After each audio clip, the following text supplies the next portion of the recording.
Hello, kindergarten artists. Today, you're going to be making a little pinch pot out of Model Magic clay.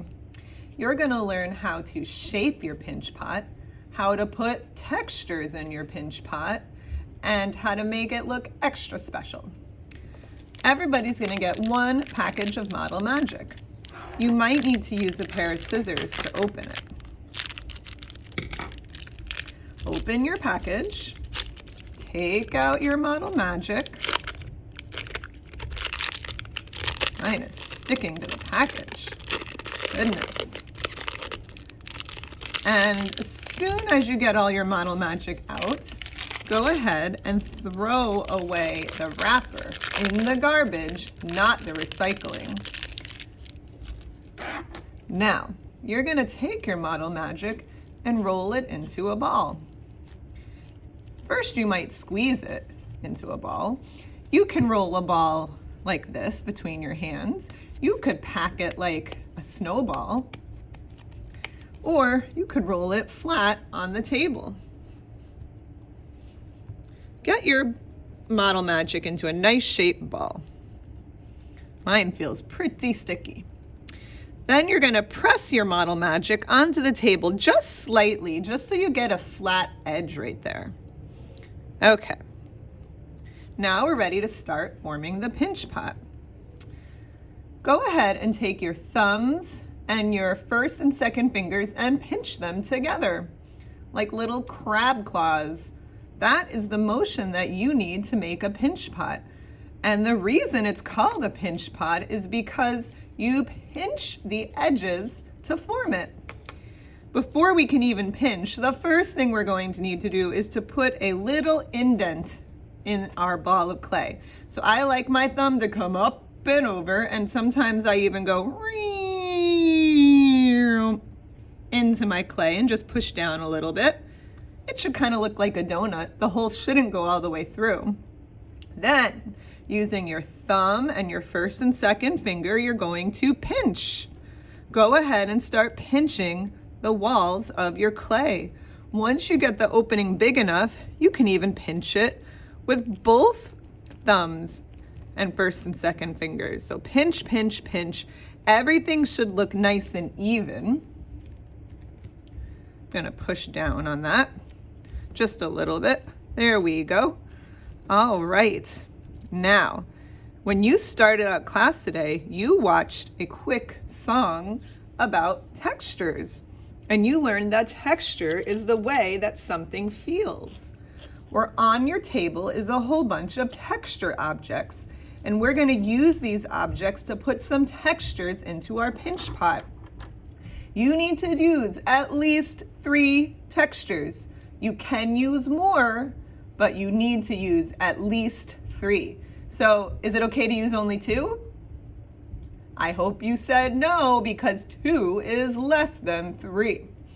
So you might take a popsicle stick, and let me see if I can show you how this might look, and press it into the edge of your pinch pot. Can you see that? Look at that texture, that indentation I'm making on my pinch pot. Now when I press my object in, I want to make sure that my fingers or my hand are on the other side. See how I'm holding it and I'm pushing against that so that it doesn't get super squished and bent out of shape.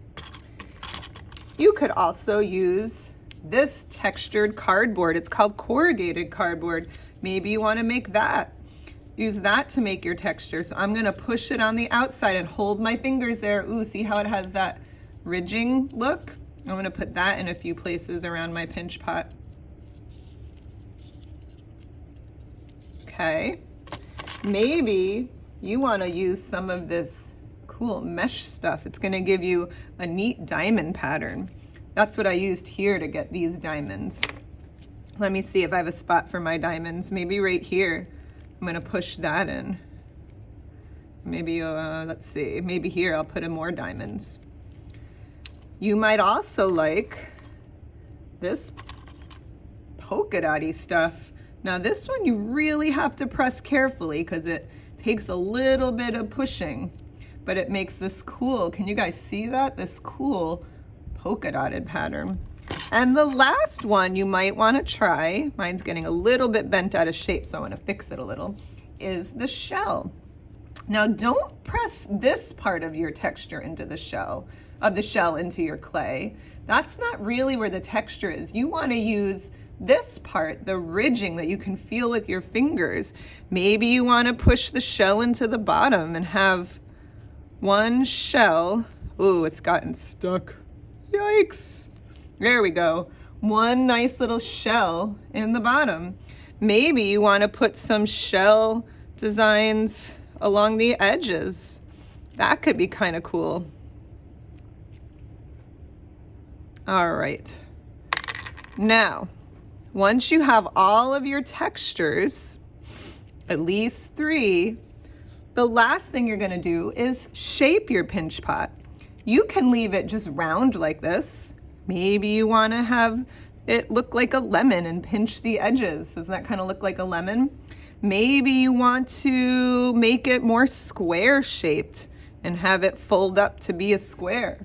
Maybe you want to make it look wavy. So look what I'm going to do. I'm going to use my first and second finger, and I'm going to push with them this way as this finger is pushing this way, and I'm going to make a little bump all the way around, and I get a wavy design. That's what I did in this one.